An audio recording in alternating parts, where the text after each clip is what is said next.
Ազգի համար գործ անում, դուք եկել եք շեշտերից փակել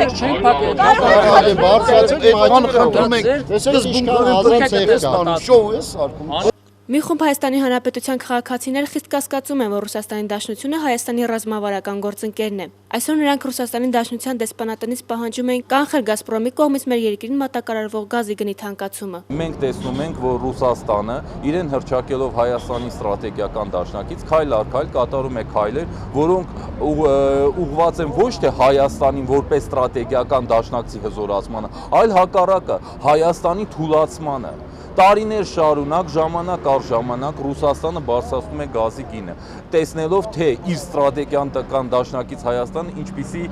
ծանր տնտեսական պայմաններում է ապրում։ Մենք այստեղ ենք, որովհետև ոչխար չենք։ Կանխեն գազի թանկացումը նախաձեռնության անդամներին Ռուսաստանի Դաշնության դեսպանատնից որևէ մեկը չարձագանքեց։ Բողոքի ակցիա մասնակիցները իրենց պահանջը նամակի տեսքով հանձնեցին Հայաստանի Հանրապետությունում Ռուսաստանի Դաշնության արտակարգ եւ լիազոր դեսպան Իվան Վոլնիկինին։ Նամակում նրանք մանրամասը ներկայացրել են, թե ինչ հետևանքներ կարող է ունենալ գազի գնի թանկացումը։ Մինչ նամակը հանձնել այն ընթերցվեց։ Очевидно, что экономическая политика, направленная на рост цен,